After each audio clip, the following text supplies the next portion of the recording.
Older Gen Zs were the teenage test dummies, okay? So we had a normal childhood, but in our teenage years, that's when the smartphones rolled out.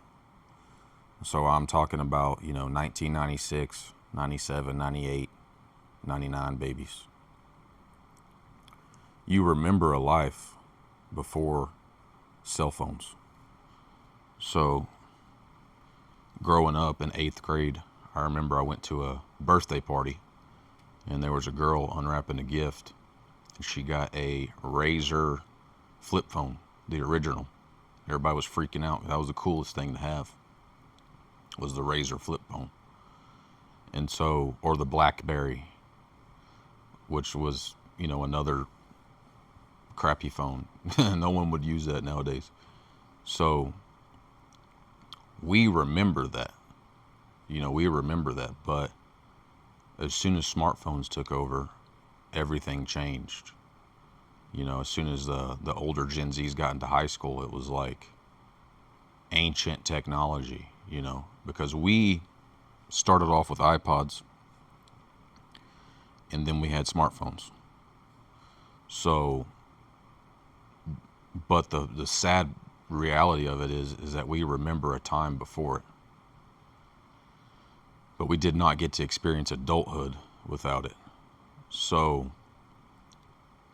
it's just this weird buffer zone where I wish I could have experienced my 20s. Like millennials kind of got to experience a little bit of their 20s without technology. Like most of them graduated high school and they actually didn't have to deal with the peer pressure of social media. Because people that I grew up with, like if you didn't have social media, everyone looked at you like you were crazy. Like you don't have Facebook, you don't have Instagram, like what's wrong with you? That's in the 2010s, early 2010s, that's the best thing to have. Like something's wrong with this guy, he ain't got Snapchat. And there was a few people like that who I guess they were ahead of their time and they knew not to do it. I don't know. But it was fun at first. So when you're a teenager and all this is rolling out, hindsight, is 2020. So we didn't know how bad it was going to become, how addicted everyone was going to become.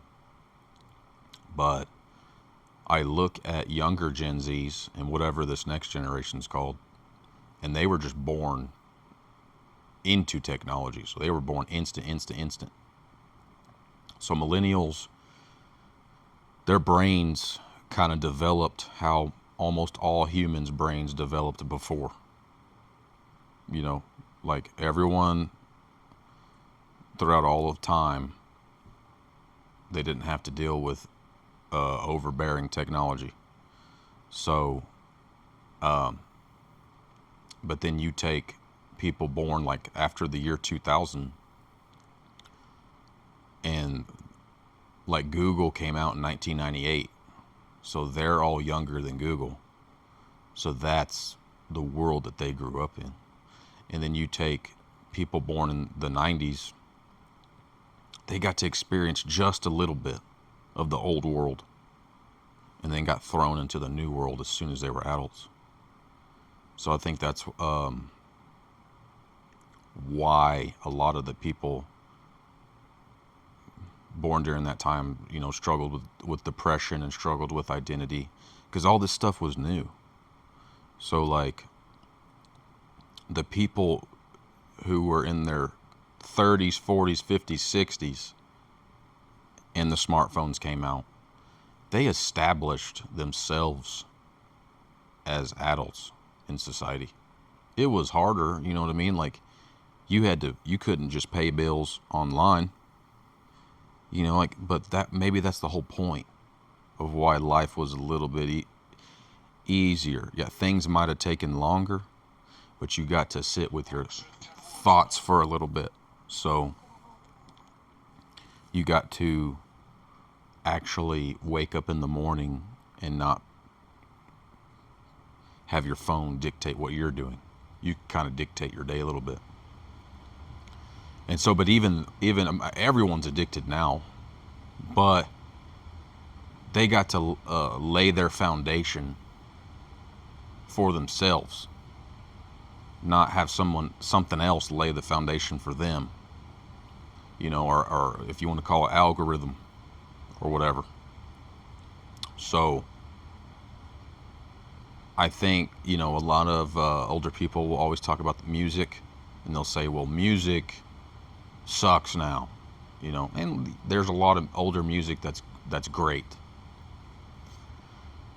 But you could talk about how music has gotten worse in some aspects. It has, but I think there's a deeper reason for that. So when they were writing music way back in the day, it comes down to distractions and technology. Okay, if all you have is a TV and you have ad breaks and that's not that hard. There's no algorithm on there. Yeah, there is a little bit, but you can stare at the wall and you can come up with these songs and ideas, and there's not other people's opinions and ideas getting through your head like I'm getting through your head right now. And so, because music comes from creativity, it comes from being able to sit with your thoughts, and that's how you come up with ideas. You can't come up with ideas listening to other people's opinions all day, or at least I can't. So that's why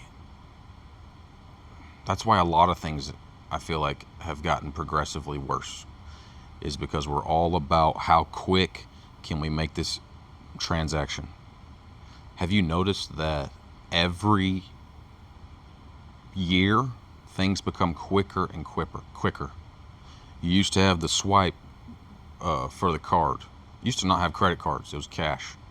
Then you got the swipe, and then you got the chip, and now you got the tap.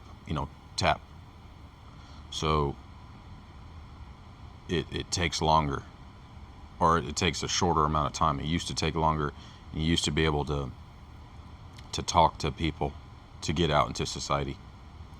And a lot of things are being exposed right now. Obviously, ignorance is bliss.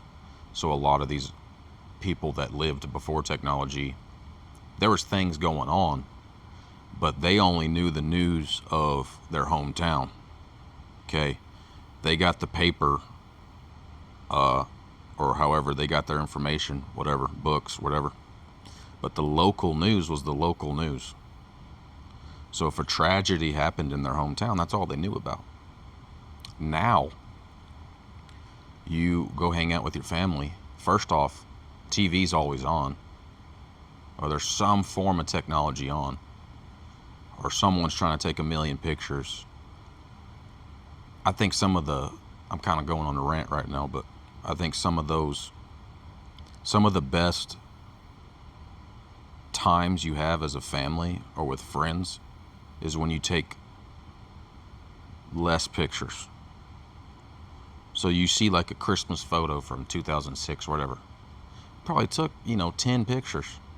Now you take 250, and while you're trying to talk to somebody, they're posting on social media how great of a time they're having at this event, when in reality they're like the most miserable person there.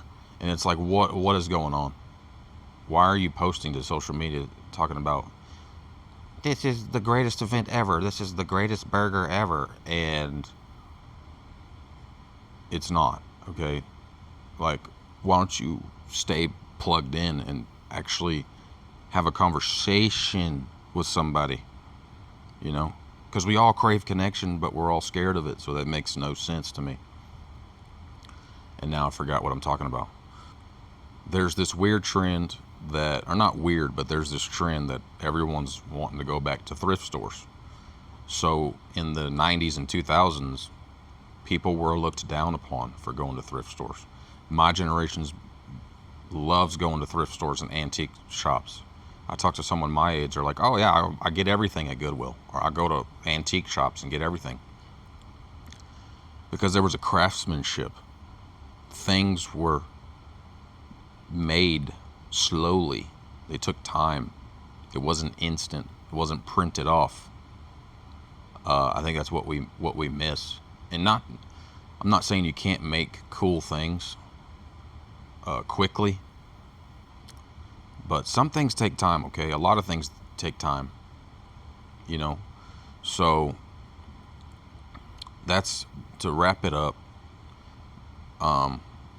Younger people, especially people that got to experience just a little bit of it, I think yearn for it a little bit more maybe than people that were born with and I don't want to speak for other people, but it kind of sucks when you know a little bit of how the world used to be, and like you actually lived it, but now we're so advanced with technology, you can't, seems like you can't live without it, or it would be you'd be an outlier to live without it.